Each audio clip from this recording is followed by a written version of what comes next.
반갑습니다. 우리 저번 시간에 그리스도인의 세 가지 보물에 대해서 우리가 얘기했는데 사랑과 그리고 자유와 능력 세 가지가 있다고 말씀드렸습니다. 그 중에 우리 사랑에 기반한 자유함에 대해서 우리가 한 주 또 좀 더 집중해서 나눌까 합니다. 이 자유함이 너무 어려운 거예요. 저희 아내도 제가 뭐 무슨 일을 할 때마다 그냥 목사님이 하시고 싶은 거 하세요. 네. 목사님이 뭐 우리 인생이 아, 짧으면 짧고 또 길면 기니까는 나중에 후회되지 않도록 목사님이 하시고 싶은 거 마음껏 하세요. 네. 그거면 됩니다. 라고 이렇게 저희 아내가 얘기해 주는데 그게 너무 어려운 거. 5년 뒤에 어떤 모습의 그림을 그립니까? 라고 이렇게 제 멘토 목사님이 물어보셨는데 5년 뒤에 어떤 모습을 그려야 될지 모르겠어요. 그림이 안 그려지는 거죠. 왜 그럴까요? 그거는 내가 주체적으로 산다는 게 어떤 건지 아직 잘 모르기 때문에 그런 것 같아요. 네. 근데 우리가 그리스도인이면 그리스도인일수록 우리가 이 자유에 대해서 좀 더 묵상해보고 그리고 나에게 있는 이 자유가 무엇인지 정확히 알면서 그 자유를 누리는 게 우리에게 중요합니다. 네. 이 자유를 누리지 못하면은 우리의 인생을 반밖에 사용하지 못하는 것과도 같은 것이에요. 네. 달란트 비유처럼 땅에 묻어버리는 거죠. 네. 그것처럼 자유는 중요합니다. 썸네일에 있는 사진처럼 말이 야생마죠. 어떠한 그런 구속구도 없는 말이 정말 모래바람을 일으키면서 달려가는 그런 모습을 상상해 보십시오. 저는 말을 곁에서 본 적이 동물원에서밖에 없어요. 갇혀있는 말은 움직이지 못하더라고요. 그리고 안장과 재갈을 물린 말은 더 주인의 말에 순종할 수밖에 없습니다. 그런데 여러분 아십니까? 이 말이 엄청난 힘을 가지고 달린다는 사실을. 이 말이 들판을 가로지르면서 산을 오르고 돌밭을 지나고 그리고 자기가 원하는 곳에 마음껏 달리는 모습을 상상해 보십시오. 어떤 길을 따른 것도 아니고 어떤 구속도 있는 것이고 제약도 없이 그렇게 자기가 달리는 곳이 길이 되는 그런 존재를 상상해 보십시오. 하나님께서는 우리를 그렇게 자유한 존재로 부르셨습니다. 오늘 성경 말씀을 보면서 우리가 정말 그런 존재인지 확인하시고 그리고 나의 인생에서 정말 어떻게 자유롭게 살아야 될지 그림을 우리 생숙교회 모든 교인들이 그려봤으면 좋겠습니다. 네, 성경에서는 하나님께서 인간을 창조하셨을 때 자유롭게 창조하셨습니다. 창세기 1장 28절부터 창세기 1장에 보면은 이 천지 태초의 모든 피조물들을 창조하는 그런 모습들이 나옵니다. 그 중에 인간을 창조하시는 모습이 나와 있는데 우리 함께 볼게요. 하나님이 자기 형상 곧 하나님의 형상대로 사람을 창조하시되 남자와 여자를 창조하시고 하나님의 형상대로 창조했다고 말합니다. 이 형상은 모습, 이미지일 수도 있지만 성품에도 그렇게 속한 그런 단어입니다. 하나님의 성품을 성질을 가지고 있는 존재로 인간을 창조하셨다라고 그렇게 말하고 있습니다. 그 다음 구절을 우리 집중해 봤으면 좋겠어요. 하나님이 그들에게 복을 주시며 하나님이 그들에게 이르시되 생육하고 번성하고 땅에 충만하라. 네. 생육하고 번성하고 땅에 충만하라는 그 앞에 있는 모든 생물들에게도 동일하게 하나님께서 복을 주신 내용입니다. 모든 생물이라면은 생육하고 자라나고 성장하고 번성하고 그 양이 많아진 것이 하나님께서 주신 계획이고 축복이라는 것이에요. 인간에게도 이런 복을 주셨습니다.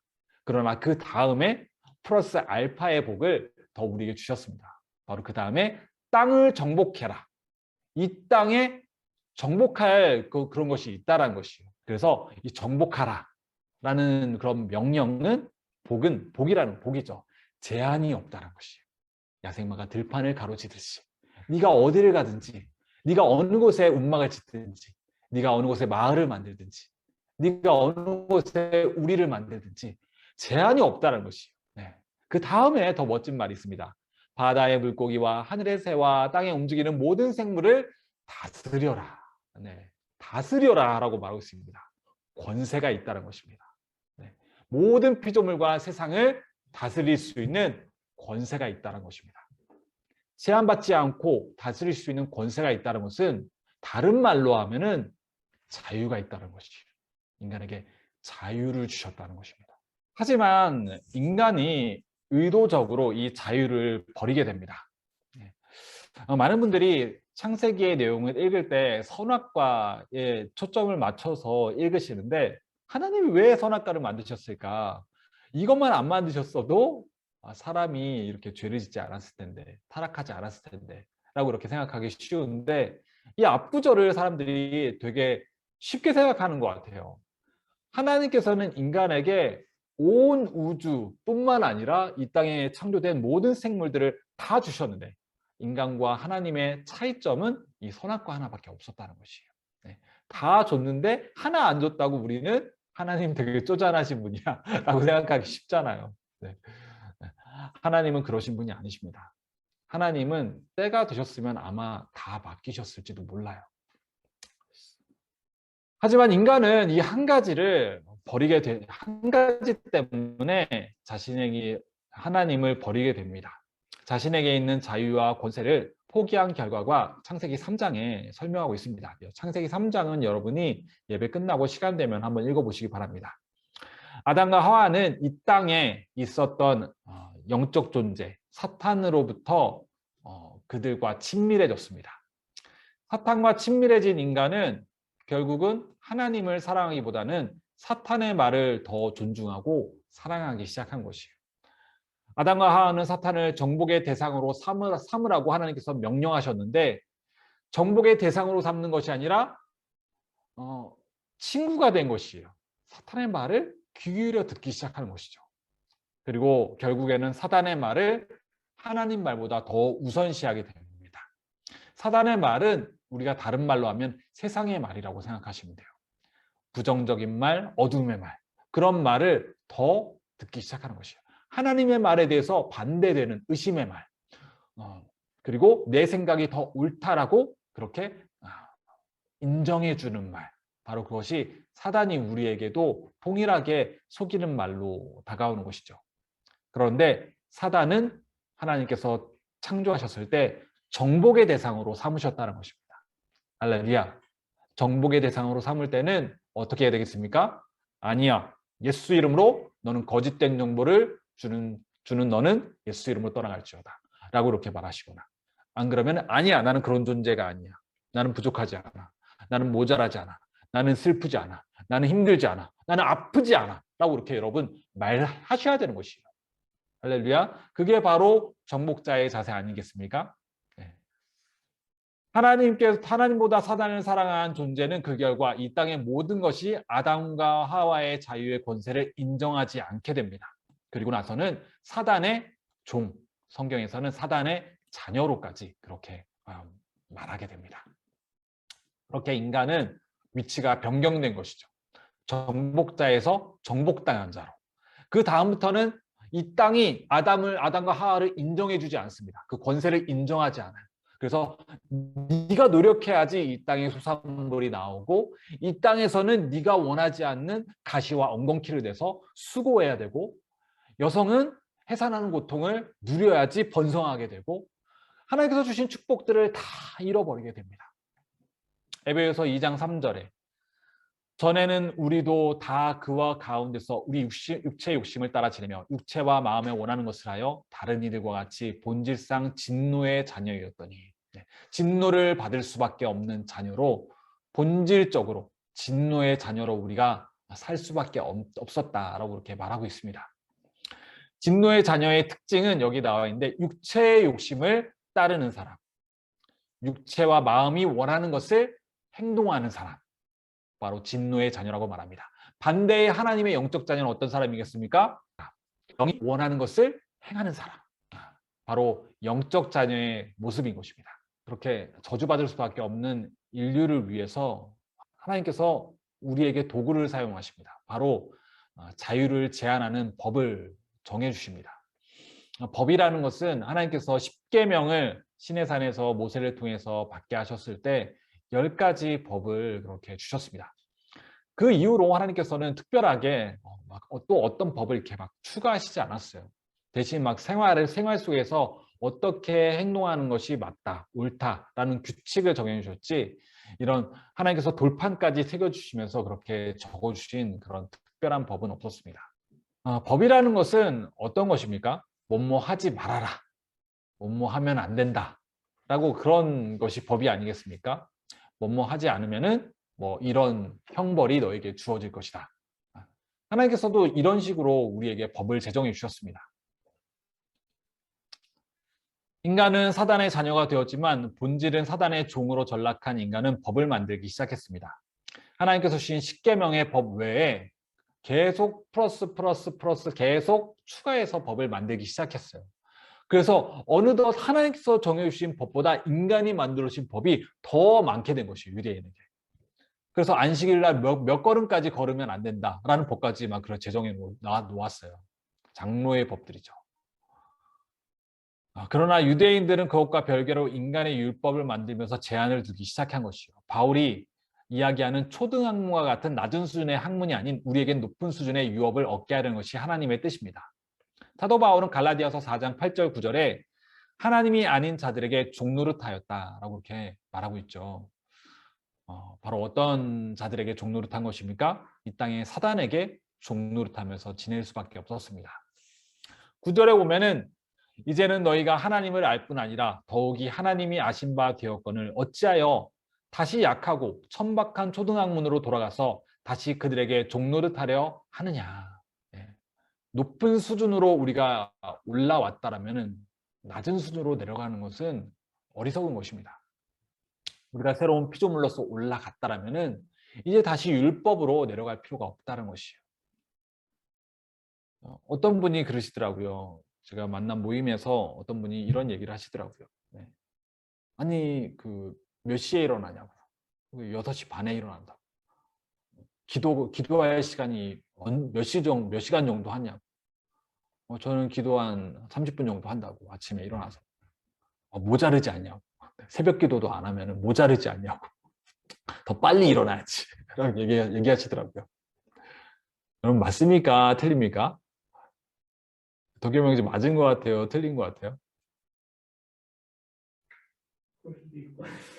그럴 수도 있고 아닐 수도 있나요? 네. 사실 우리가 뭘 해라 마라의 문제는 아닌 거예요. 네. 표면적으로 새벽 기도를 하는 게 맞는 건지 안 하는 것이 맞는 건지 그거는 중요하지 않습니다. 새벽 기도를 안 한다고 틀린 것이 아니에요. 우리가 사순절 기간이지만 부활절을 지키는 게 중요합니까? 지키지 않는 게 중요합니까? 부활절을 지키는 게 중요합니까? 부활절을 지키지 않는 게 중요합니까? 부활절을 지키거나 지키지 않거나 아무 의미가 없어요. 사실은 그거는. 정말 중요한 건 뭡니까? 부활절을 통해서 예수 그리스도의 사랑을 우리가 기억해내는 것이죠. 고난주간 때 금식하면서 고난을 받는 게 중요합니까? 금식하는 게 필요하겠습니까? 저는 그렇게 생각하는 거예요. 옛날에는 금식하면서 예수 그리스도의 고난에 동참하는 게 중요하지 라고 그렇게 생각했어요. 하지만 정말 더 중요한 게 있습니다. 예수 그리스도가 왜 그렇게 고난을 당하셨을까? 그것은 우리가 이미 알고 있습니다. 그렇다면 복음 때문에 고난을 당하시는 게 더 맞지 않을까요? 여러분이 고난주간 때 복음을 전하면서 무시당하는 게 정말 고난주간에 더 큰 의미가 있지 않을까 저는 생각해 봅니다. 우리가 새로운 피조물로서 거듭났을 때 잠깐은 우리가 그럴 수 있습니다. 그러나 우리가 어떤 존재인지 알면 알수록 자유한 존재다. 이 세상의 율법에 이 세상의 규칙에 내가 갇혀 있는 것이 맞아라고 생각하면 생각할수록 여러분은 더 늦어질 겁니다. 나는 갇혀 있는 존재가 아니라 하나님께서 예수님께서 주신 자유로운 존재로 권세 있는 존재로 다스리는 존재로 나를 부르셨다. 사도 바울이 그 얘기를 하고 있는 것입니다. 율법은 우리의 자유를 제한을 둡니다. 무언가를 하고 하지 않고가 중요한 것이 아닙니다. 무언가를 해야지 내가 뭔가 발전을 하고 내가 무언가를 지켜야지 내가 하나님과 더 친밀해지고 라고 여러분 생각한다면 그것은 사실 감각 지식에 기반을 둔 믿음입니다. 그것보다는 하나님은 나를 사랑하실 수밖에 없는 분이 되셨다는 사실을 여러분이 알고 그 다음에 뭔가를 하는 것이 순서인 것입니다. 사람의 뜻보다는 하나님의 뜻을 여러분이 더 하나라도 더 가지고 있는 것이 더 의미가 있는 것입니다. 여러분이 누구인지 기억하십시오. 우리를 자유케 한 것은 사랑으로 기반해서 자유케 되었다라는 것을 여러분이 저번 시간에 우리가 배웠잖아요. 요한복음 8장 32절에서는 이렇게 말하고 있습니다. 진리를 알지니 진리가 너희를 자유롭게 하리라. 네. 우리가 자유롭게 되기 위해서는 무엇을 알아야 되면 진리를 알아야 된다라고 말하고 있습니다. 바로 예수 그리스도와 하나님께서 가르쳐 주신 우리에게 주신 그 복음의 진리를 정확히 알 때 그 진리가 우리를 자유케 할 것이라고 이렇게 말해주고 있는 것이에요. 여러분은 자유케 된 존재입니다. 요한복음 8장 36절에서는 또 이렇게 얘기하고 있습니다. 그러므로 아들이 너희를 자유롭게 하면 너희가 참으로 자유로우리라. 네. 아들이 예수 그리스도가 우리를 자유케 하기 위해서 이 땅에 오셨다라고 말하고 있지 않습니까? 그리스도의 속량하심은 당신을 자유케 하는 데 목적이 있습니다. 당신을 제한하는 어떤 것도 그리스도의 사랑 안에서 풀어졌습니다. 목사님 그러면은 제한하는 것이 나쁩니까? 라고 말할 수 있잖아요. 다른 교회나 주일 예배 드리는 것도 제한받고 있는데 나쁜 겁니까?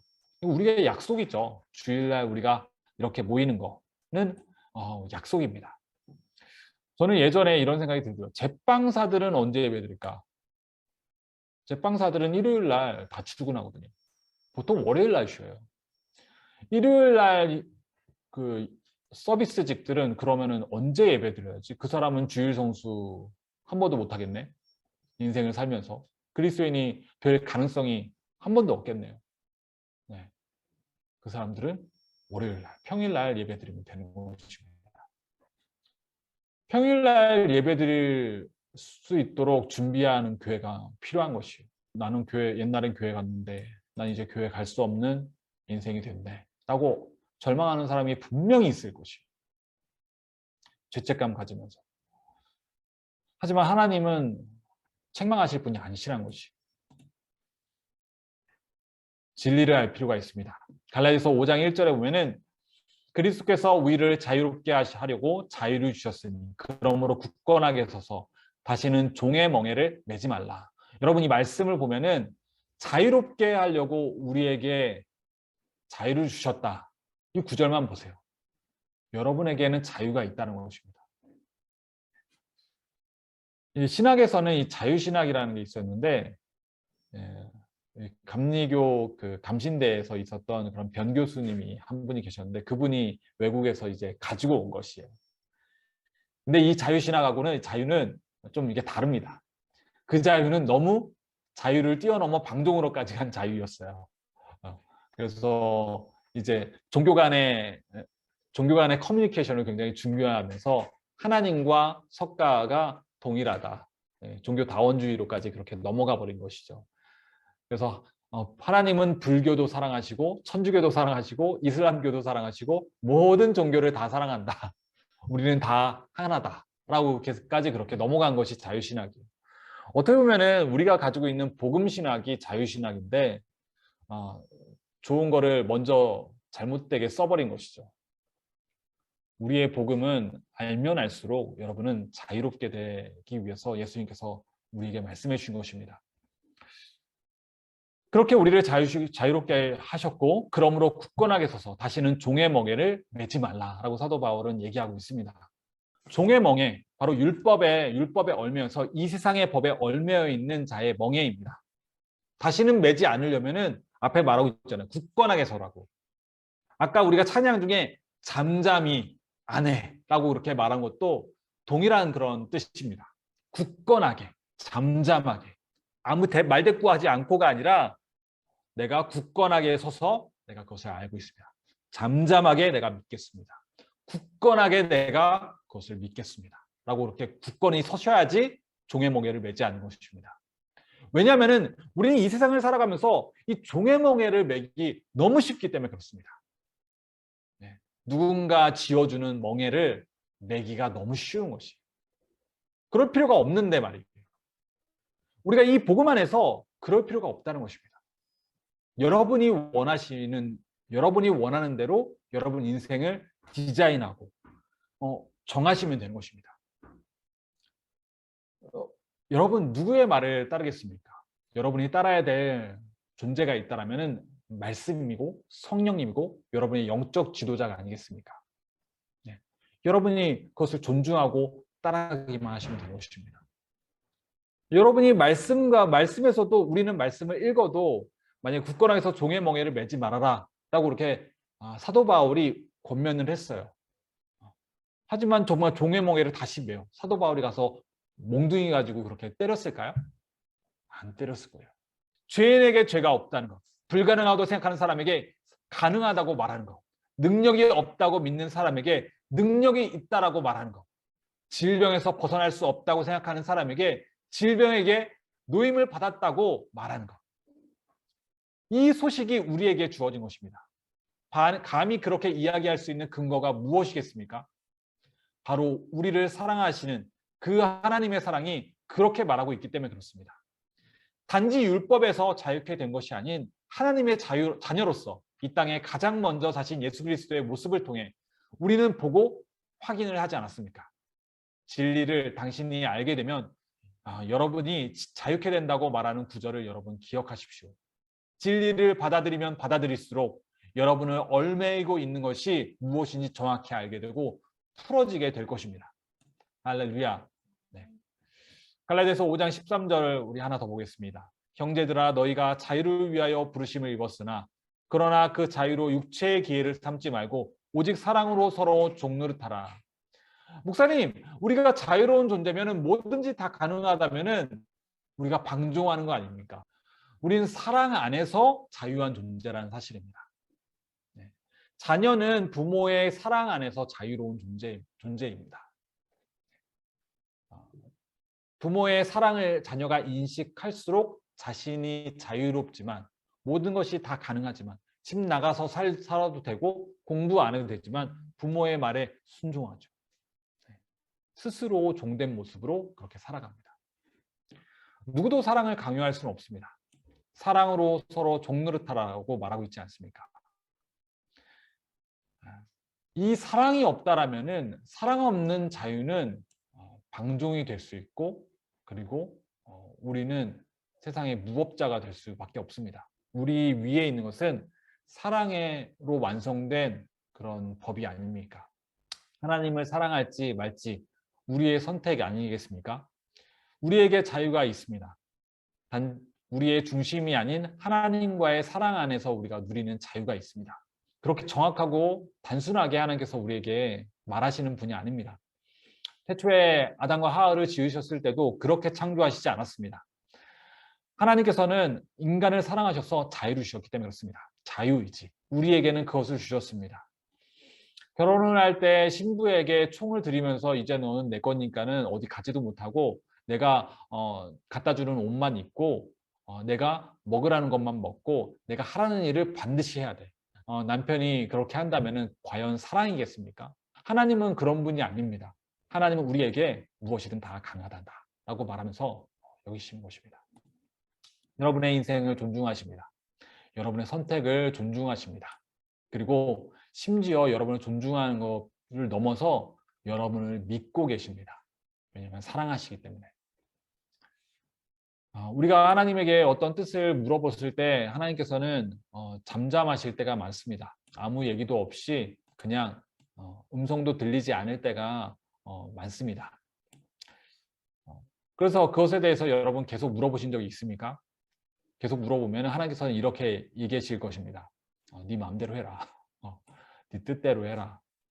네가 좋을 대로 해라. 나는 네가 좋을 대로 하면은 나는 나도 좋다. 라고 이렇게 말씀하십니다.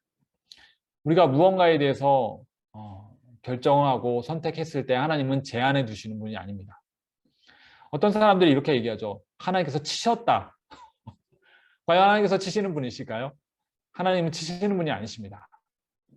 그 하나님이 치셨다라고 말한 것은 율법에 근거한 생각이기 때문에 그렇습니다. 구약적인 사고방식 때문에 그렇습니다. 우리는 그런 존재가 되지 않았습니다. 여러분, 하나님을 사랑하십시오. 하나님을 사랑하면 사랑할수록, 그분의 사랑에 대해서 알면 알수록 우리는 구약적인 사고방식으로 살아가는 존재가 될 수 없을 것입니다. 왜냐하면 하나님께서 이미 우리를 사랑하셨기 때문에. 야고보서 1장 25절에서는 이렇게 말하고 있습니다. 자유롭게 하는 온전한 율법을 들여다보고 있는 자는 듣고 잊어버리는 자가 아니요 실천하는 자니 이 사람은 그 행하는 일에 복을 받을 것이다. 네. 잃어버린 복이 여러분에게 찾아왔습니다. 바로 온전한 사랑의 율법을 기억하고 행동하는 사람이 그 복을 누리는 사람.